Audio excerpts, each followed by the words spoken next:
Seja bem-vindo a mais um estudo bíblico e nesse estudo nós vamos estudar esse tema dos presentes de Deus para mim e para você. Veremos quão preciosos são esses presentes que Deus tem concedido a nós, a nossa vida cotidiana, a nossa vida diária. Muitas vezes a gente está voltado somente para aqueles grandes presentes de Deus que são milagres ou coisas extraordinárias e às vezes esquecemos que Deus está concedendo presentes preciosos para nós no nosso dia a dia. Esse estudo também então fará uma introdução aos 10 mandamentos que estão registrados em Êxodo capítulo 20.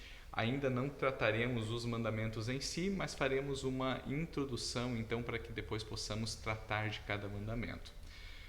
Quais são os presentes de Deus para mim e para você?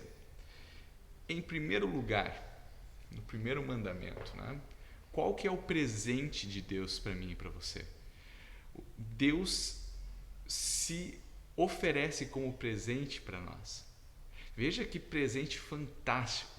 Deus se dá a nós, Deus se doa a nós. E esse é o nosso maior presente, é o primeiro, o maior de todos eles.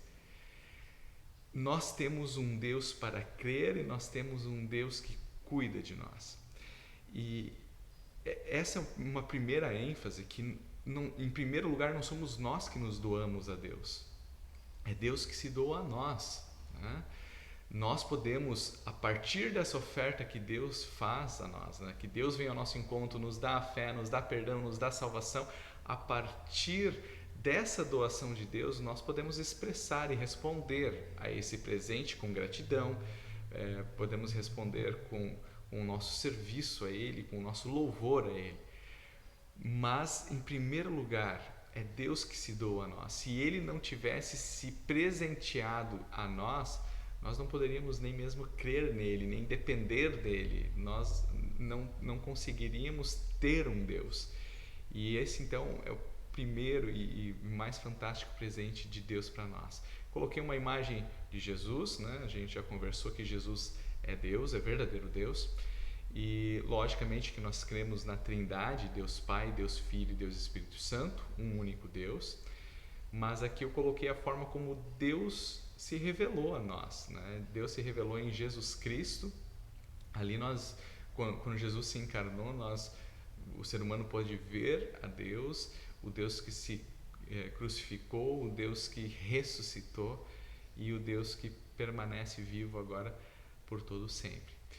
Então, o primeiro grande presente de Deus para nós é Ele mesmo.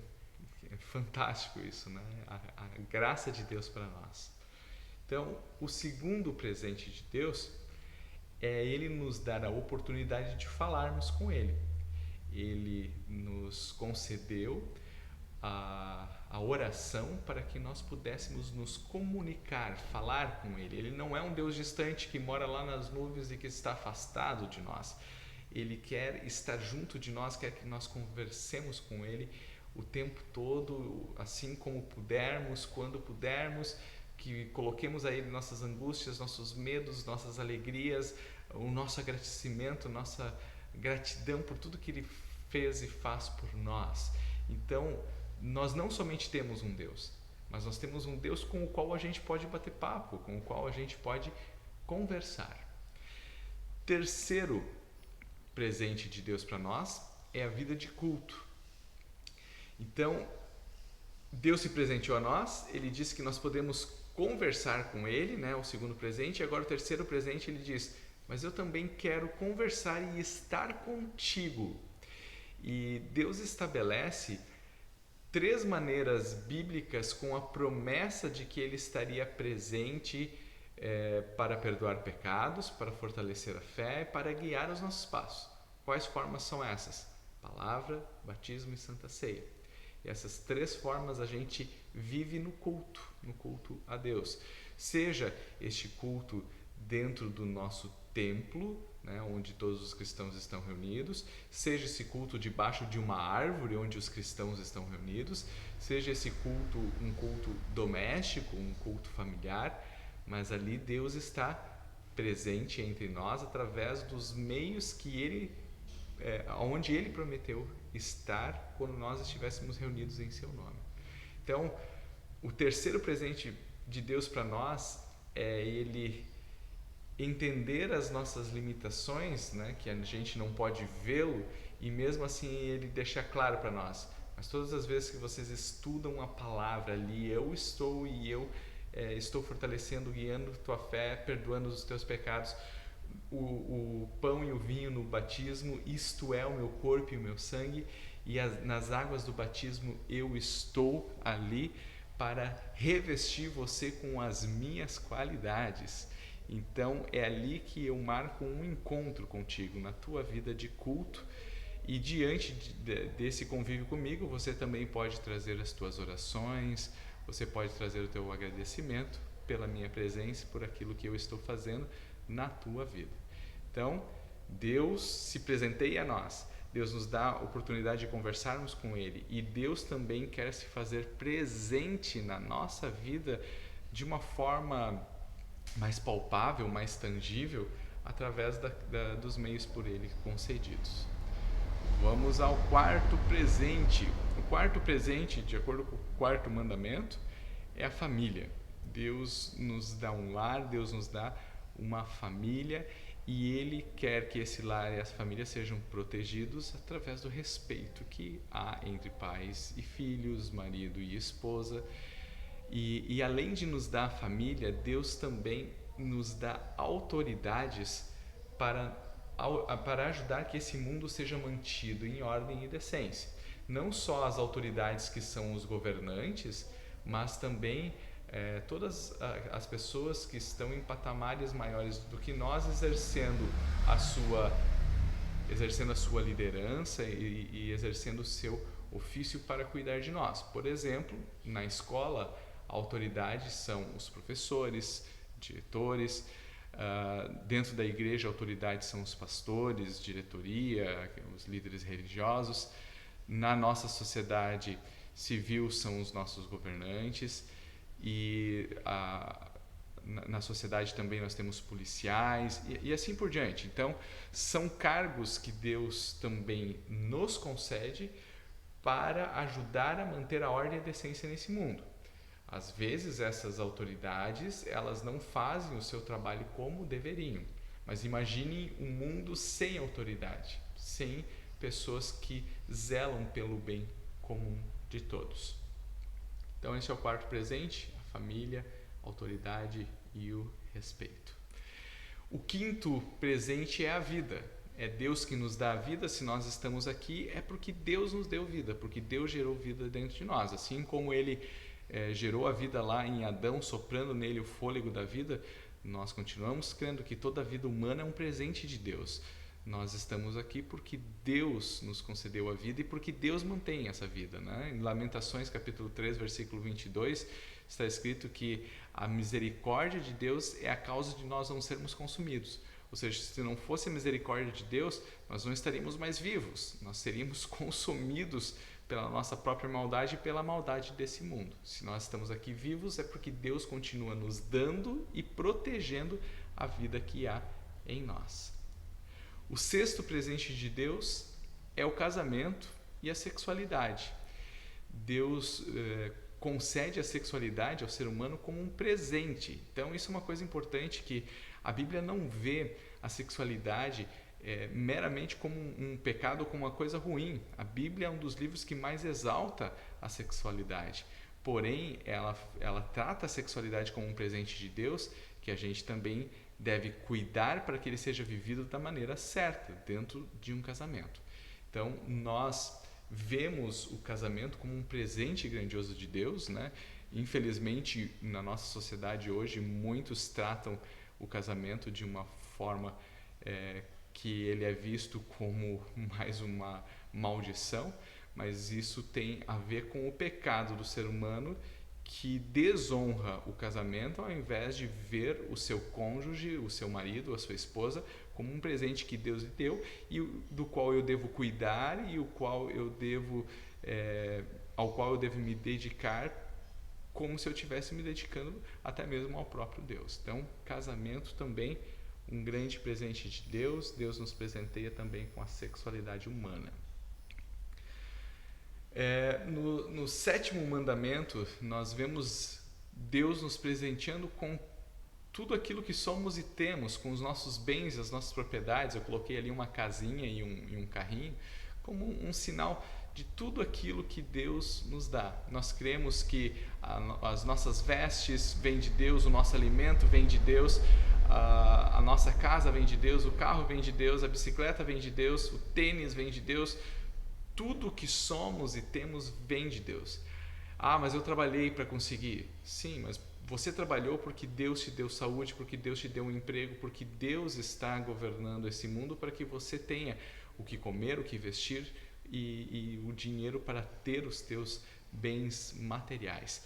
E Deus também quer proteger esse teu bem material. Então, aqui mais um presente de Deus. Você quer ver como Deus te presenteia? Abra aí as portas do armário da tua casa e veja tudo que você tem, né? Muitas vezes nós vivemos uma vida de descontentamento, só olhando para o que o outro tem de melhor, e a gente esquece de ver que tudo aquilo que a gente tem, seja a coisa mais simples e mais singela, mas aquilo foi Deus que deu para mim, para me ajudar na minha vida.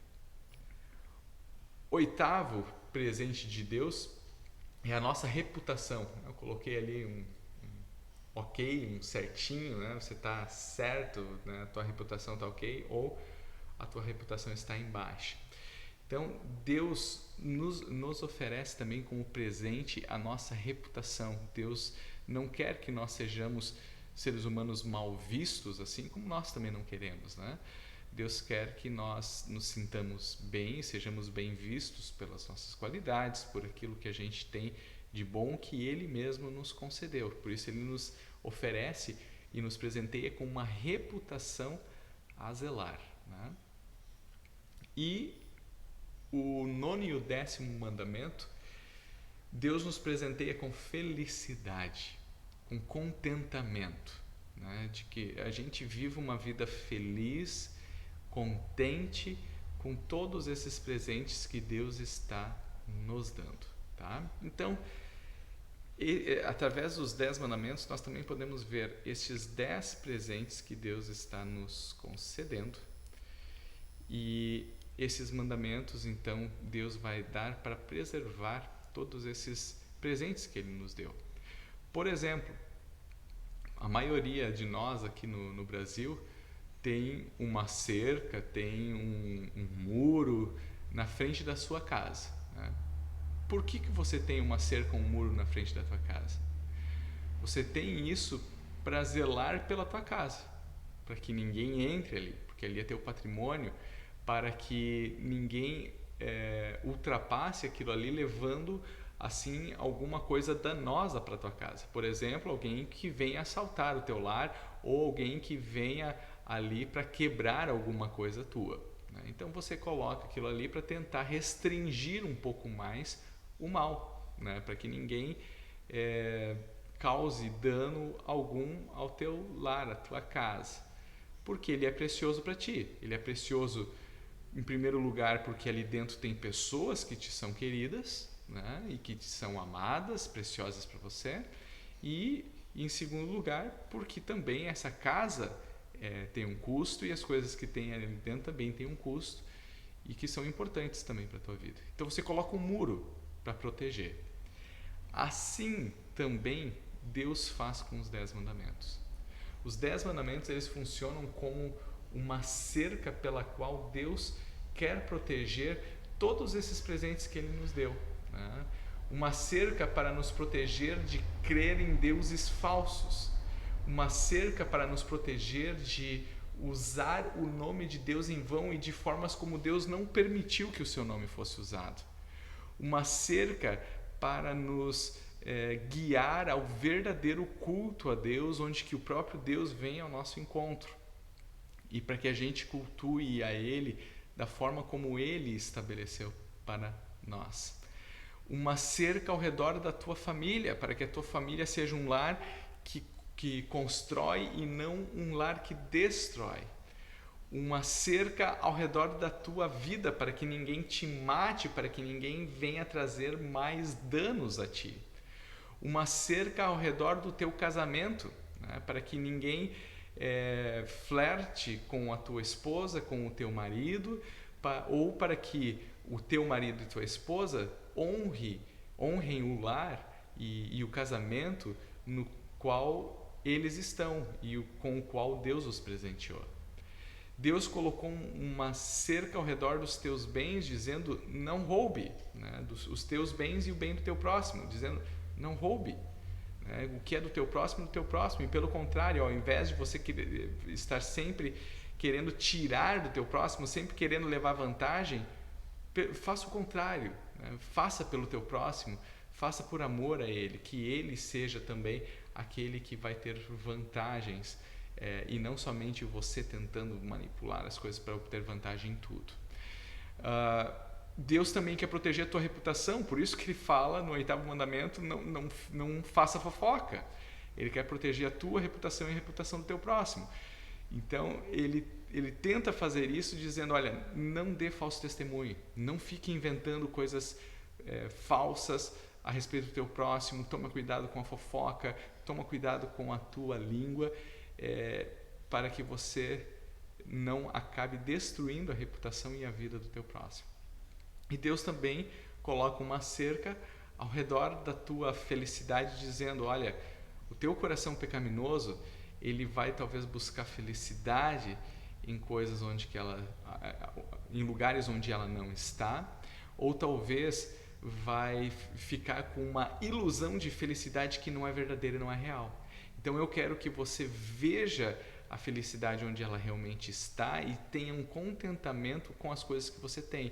Não há nada contra você desejar ter algo mais, mas o ser humano tem que cuidar muito com a vida de cobiça.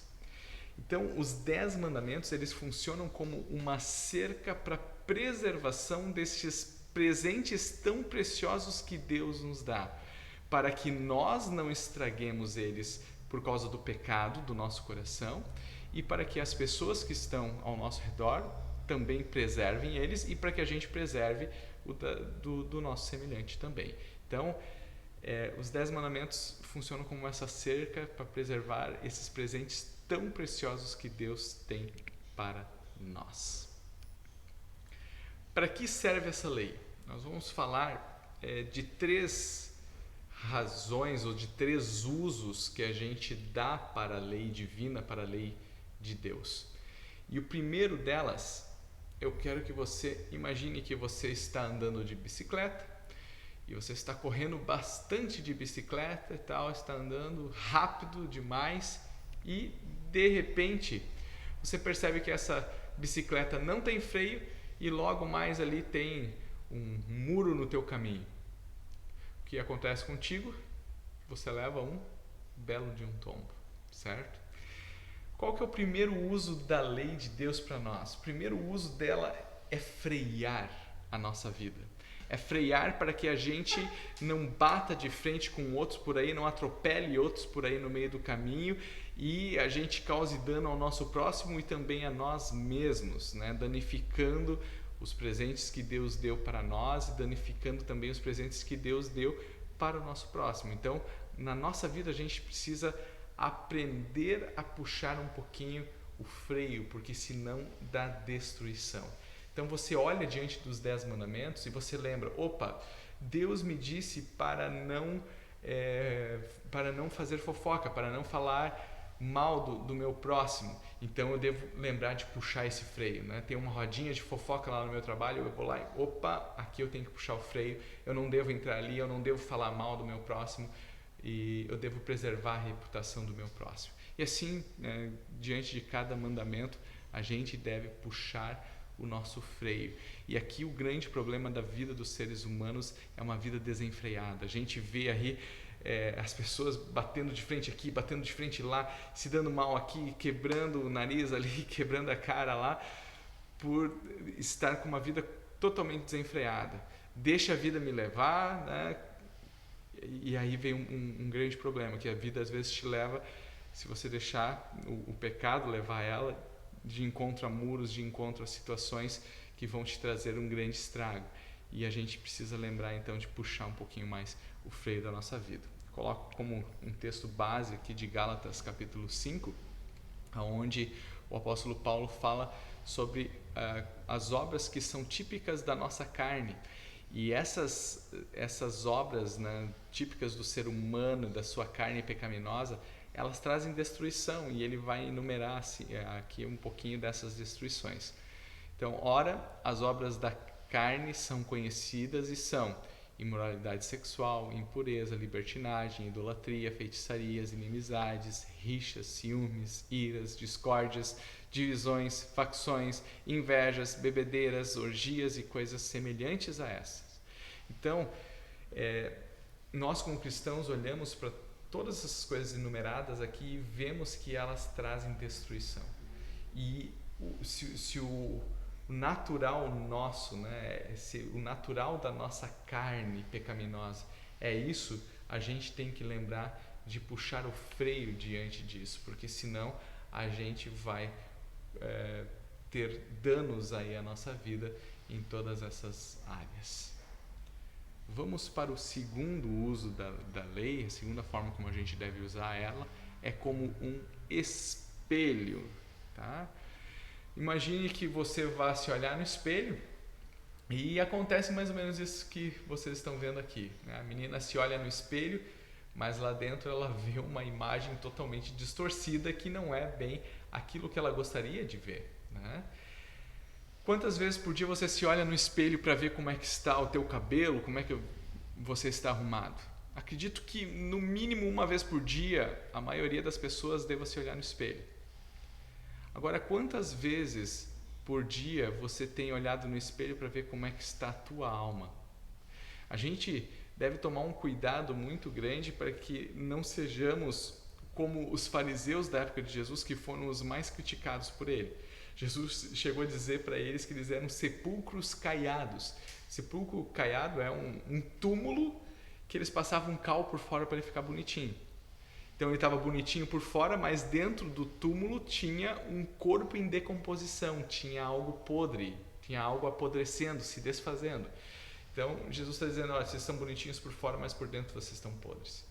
E a gente cuida para se olhar no espelho todos os dias para ver como é que está, né? O nosso cabelo, o nosso rosto está tudo limpinho, mas muitas vezes a gente não lembra de olhar lá dentro, como que a gente realmente está dentro de nós, dentro da nossa alma, para ver se a gente não está sendo hipócrita e às vezes podre até mesmo por dentro na nossa espiritualidade. Então a gente deve também usar a lei de Deus como um espelho para mostrar como a gente está. Eu quero usar um texto aqui que é de Romanos 7:7, e ali diz: que diremos então? Que a lei é pecado? De modo nenhum, mas eu não teria conhecido o pecado a não ser por meio da lei, porque eu não teria conhecido a cobiça se a lei não tivesse dito, não cobice. A lei, então, ela serve como esse espelho que me mostra que eu sou pecador. Se não tivesse uma lei dizendo não cobice, talvez eu não saberia que eu estaria pecando. Por isso eu devo olhar na lei e me perguntar diante dela, será que eu estou cobiçando? Será que não? Como é que foi meu dia hoje? Cobicei, né? Cobicei as coisas do meu próximo? Quis tirar vantagem em cima de alguém? Eu fofoquei de alguém? Falei mal de alguém? Eu vivi uma vida de contentamento e de agradecimento a Deus pelas coisas que Ele me deu, ou eu só fiquei olhando, querendo mais e mais e mais, sem ter gratidão pelas coisas concedidas já por Deus a mim? Eu cobicei a esposa, a mulher do próximo, ou uma outra mulher que não tenha sido a minha, ou um outro homem que não seja aquele ou aquela com quem eu casei. Eu quis causar mal desejando a morte de alguém, desejando algo mal para a vida de alguém, né? Quinto mandamento. Eu desonrei ou desrespeitei meus pais, as autoridades, eu me fiz honrar pelos meus filhos, eu respeitei meus filhos, minha família, coloquei Deus acima de tudo. Então, como é que a gente se olha nesse espelho de Deus? A gente faz uma pergunta diante de cada mandamento. Pega o primeiro mandamento lá, né? Colocar Deus acima de tudo. Eu coloquei Deus acima de tudo na minha vida hoje? Ou teve inúmeras outras coisas que estiveram antes de Deus ali, acima dele? Eu usei o nome de Deus para orar, louvar e agradecer, ou eu utilizei ele de forma errada? E então, diante de cada mandamento, eu faço um questionamento para mim, para ver como é que eu estou. E quando a gente se aprofundar mais nos mandamentos, a gente vai ver que a gente está que nem essa imagem que está dentro do espelho, né? Diante de Deus, nós somos pecadores e muito pecadores, e é isso que a gente tem que perceber. Então, os mandamentos eles acabam mostrando a gente como a gente é, não de uma maneira falsa, como a gente tende a ver, né? Ah, olha como eu sou bom, olha como eu faço isso certo, olha como eu. E os mandamentos, eles te colocam no teu lugar e dizem, olha, você é um pecador, tá? Você é um pecador que Deus teve que morrer por ti na cruz, pelos teus pecados. Teu pecado é uma coisa muito séria, mas você é um pecador e você precisa da minha graça, né? Então, o segundo uso da lei é para que a gente se olhe no espelho dessa lei e veja quem realmente somos e como realmente estamos. E aqui um perigo, gente, quando a gente deixa de olhar nesse espelho, a gente começa a ter uma falsa impressão daquilo que a gente realmente é. Pelo seguinte, a gente vai começar a ter aquela visão geral que as pessoas têm a respeito de pecado, né? Ah, santo eu sei que eu não sou, mas também não sou tão mal assim, né? Então, eu não fumo, eu não roubo, eu não uso drogas, então eu sou uma pessoa boa, né? Eu sei que eu tenho um pecadinho aqui, um pecadinho ali, mas eu sou uma pessoa muito boa. E aí a gente passa a ver algo que a gente não é, ou a gente simplesmente se compara com o outro. Tem o fulano ali que é ladrão, o fulano que é tal, o fulano que é tal, então eu sou muito melhor do que ele e eu não estou tão feio assim, eu não estou tão desarrumado assim, então não tem problema, então eu posso viver do jeito que está. E a lei, ela é usada para desmascarar a gente, para mostrar o quão perdido nós estaríamos se não fosse o perdão e o amor de Cristo na nossa vida. Por isso que quando esse espelho reflete quem você é, você até se desespera consigo mesmo, você se desespera com a tua situação. E aí que Cristo pode fazer o seu trabalho, aí que Jesus vem e diz, eu te amei. Eu amei essa imagenzinha que está dentro do espelho. Você não é bonito, você é pecador, nem mesmo você amaria você do jeito que você é. Mas eu dei a minha vida por ti na cruz, para que você tenha salvação. E aí a gente começa a entender o absurdo do amor de Deus, né? Se a gente não percebe quão feio nós estamos com os nossos pecados, nós também não vamos entender quão grande é o amor de Deus, né? Que Deus amou o mundo tanto porque Ele amou um mundo feio, perdido, contaminado, pecador. Ele amou aquilo que ninguém amaria, que não pode ser amado. Então esse é o absurdo do amor de Deus, e para a gente entender esse absurdo a gente tem que constantemente se olhar nesse espelho. Se a gente não se olha nesse espelho, a gente não vai nem entender o que a gente faz num culto dentro da igreja luterana, porque o foco do culto da igreja luterana é perdão de pecados.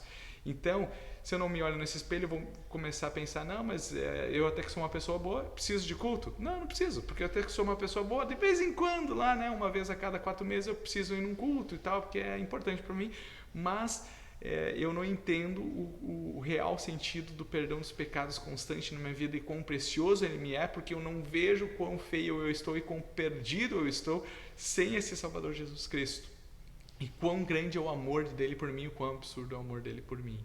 Então, essa parte aqui de se olhar no espelho é muito importante. Outro detalhe importante aqui é quando você se olha no espelho e vê que teu rosto, por exemplo, está sujo, né, no espelho do banheiro. Você lava o teu rosto, você limpa o teu rosto com o espelho? É lógico que não, né? Por que eu estou dizendo algo tão ridículo até mesmo, né? Porque muitas vezes, em muitas religiões, muitas denominações, as pessoas querem limpar a vida das pessoas com a lei. E se você quer limpar a vida das pessoas com a lei, simplesmente dizendo faz isso e faz aquilo, seria a mesma coisa que você dizer para uma pessoa, olha, o teu rosto está sujo, vai lá, pega o espelho e passa no teu rosto até limpar. Vai dar certo? É lógico que não. O espelho mostra onde está sujo para que você possa pegar a água e limpá-lo. A lei de Deus mostra aonde tua vida está suja para que você possa pegar a graça de Deus que lhe é concedida, que lhe é dada, né? Como a gente viu antes, como um presente do céu, o perdão de Deus, e esse perdão de Deus te limpar. Você não consegue se limpar esfregando a lei em você. Você precisa da graça do perdão de Jesus Cristo, e é aí que Jesus se torna tão precioso também para nós. Então, quando a gente se depara com essa imagem no espelho, né, de quem nós realmente somos diante de Deus, a gente corre para os braços de Jesus Cristo, que deu sua vida por nós na cruz para o perdão de todos os nossos pecados. E ali ele nos limpa. Terceiro uso da lei, agora nós que vimos quem realmente somos e nós que fomos totalmente perdoados pelo amor absurdo que Jesus Cristo teve por nós, nós usamos a lei de Deus como um guia para nós. Tem o Salmo bem conhecido, 119, versículo 105, que diz: lâmpada para os meus pés é a tua palavra e luz para os meus caminhos. O ser humano, por natureza, é cego. A gente viu num outro estudo aqui que o ser humano é morto espiritualmente, e ele precisa então que Deus lhe guie, que Deus seja essa luz que ilumina os passos dele no meio da escuridão. Então, eu coloquei aqui um cego, porque o cego ele precisa, para conseguir andar, se locomover com tranquilidade sozinho, ele precisa da guia, né, que vai mostrando para ele se tem algum obstáculo no meio do caminho, se tem um buraco, se tem algo que ele vai tropeçar, um poste para ele bater.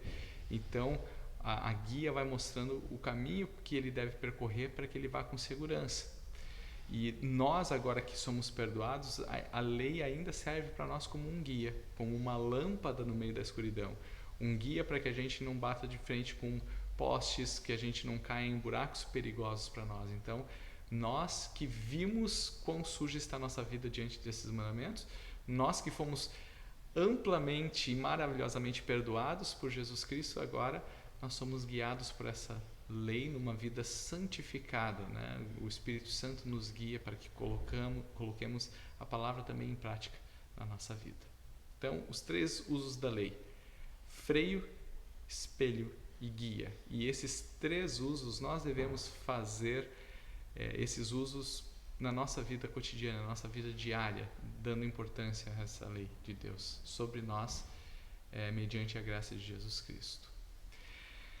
Em resumo, a introdução aqui dos mandamentos, os mandamentos foram dados por Deus, né? O Deus mesmo deu esses mandamentos em duas placas de pedra para Moisés lá no Monte Sinai. E qual é o resumo de todo esse mandamento? Nós deixamos então o próprio Jesus dizer ali em Mateus capítulo 22, Jesus resume toda a lei dando dois mandamentos. Primeiro mandamento, ele diz: ame o Senhor seu Deus de todo o coração, de toda a alma e de todo o entendimento. Este é o grande e primeiro mandamento. E o segundo, semelhante a este, ame o seu próximo como você ama a si mesmo. Então, aqui Jesus resume os 10 mandamentos dentro de dois. Ame a Deus, né, de todo o coração. Ame ao próximo assim como você foi amado por Deus. E veja o título lá em cima agora, eu coloquei amor é ação. No nosso mundo a gente fala muito de amor, amor, amor, amor, só que vive pouco. O amor de Deus é ação. Para Deus amar, o amor é refletido em ações, em atitudes. Não adiantaria muito você dizer para tua esposa: olha, minha querida e amada esposa, eu te amo, mas vou te trair. Logicamente que na cabeça dela seria: opa, tem coisa errada aí, né? Isso não condiz uma coisa com a outra. E aqui, na Bíblia inteira, bem na verdade, Deus nos mostra o seu amor por nós em ação. Imagina se Jesus Cristo dissesse: não, eu amo vocês bastante, mas eu não vou morrer por vocês na cruz. Eu não vou dar minha vida, eu não vou sofrer os açoites lá por vocês. Então, Deus faz justamente o contrário disso. Deus diz: eu amo vocês e por isso eu dou minha vida por vocês na cruz. O amor é sempre traduzido em ações de Deus por nós, e assim também nós devemos traduzir o nosso amor em ação para com o nosso próximo. Então, como Jesus aqui colocou esses mandamentos, separou esses mandamentos, primeiro e segundo, como primeiro amar a Deus e segundo amar ao próximo, eu coloquei aqui do lado como os luteranos geralmente contabilizam e separam, né, nas duas placas aí os mandamentos. Na primeira placa nós temos o mandamento 1, 2 e 3. Por quê? Porque esses mandamentos eles tratam da nossa relação direta com Deus. Primeiro mandamento: não terás outros deuses diante de mim. Então, diretamente com Deus. Segundo mandamento: a forma como você deve usar o nome de Deus. Você deve usar para orar, louvar, para falar com Deus, para ter essa intimidade com Deus. Você não deve usar de forma falsa. Então, diretamente com Deus de novo. Terceiro mandamento: a nossa vida de culto, santificarás o dia do descanso, onde o próprio Deus vem ao nosso encontro para nos santificar com a sua presença através dos meios por ele ordenado. Então, esses três primeiros mandamentos têm a ver diretamente com Deus. A partir do quarto mandamento, nós temos honrarás o teu pai e tua mãe, ou seja, tem a ver agora com o meu próximo, tem a ver com as pessoas que estão ao meu redor. Quinto mandamento: não matarás. Sexto mandamento: não cometerás adultério. O sétimo mandamento: não furtarás. O oitavo: não dirás falso testemunho. Nono e décimo: não cobiçarás. Então, do quarto ao décimo tem a ver com o meu próximo. Então, por isso, a gente separa, né, os mandamentos. A primeira tábua, o amor direto para com Deus. Segunda tábua, o amor para com o nosso próximo. A primeira tábua, então, do mandamento 1 ao terceiro, do primeiro mandamento ao terceiro, e a segunda tábua do quarto mandamento até o 10º mandamento, tá? Tem outras igrejas que também fazem uma contagem diferente e numeram os mandamentos de uma forma diferente, o que não há uma importância muito grande sobre isso agora para nós não vamos focar nisso. Vamos focar naquilo que os luteranos, na forma como os luteranos enumeraram, lembrando que todos esses mandamentos, né, independente da numeração, eles estão registrados lá em Êxodo capítulo 20, e é por lá que a maioria aí dos grupos religiosos ao nosso redor se baseiam. A forma como se numera é de menor importância nesse momento, mas os mandamentos em si, né, independente da numeração, são o que é realmente importante. Então, aqui está uma introdução para os mandamentos. Deus nos dá presentes e Deus quer resguardar esses presentes, proteger esses presentes que Ele nos dá. Então, por isso que Ele nos dá os mandamentos para proteger esses mandamentos. Aí a gente vê a importância, né, dos mandamentos na nossa vida. É como se fossem uma cerca que Deus oferece proteção. Eles devem ser usados como freio, como espelho e como guia. E amar para Deus é refletido em ação para com Deus e em ação para com o teu próximo, tá? Então, se você ama a Deus, você também reflete isso como uma ação na tua vida, tanto com Ele quanto com o próximo. Aqui está uma breve introdução aos mandamentos. Que Deus abençoe cada um de vocês. Se alguém tiver alguma dúvida, pode entrar em contato diretamente com o pastor ou deixar seus comentários. Forte abraço, que Deus abençoe.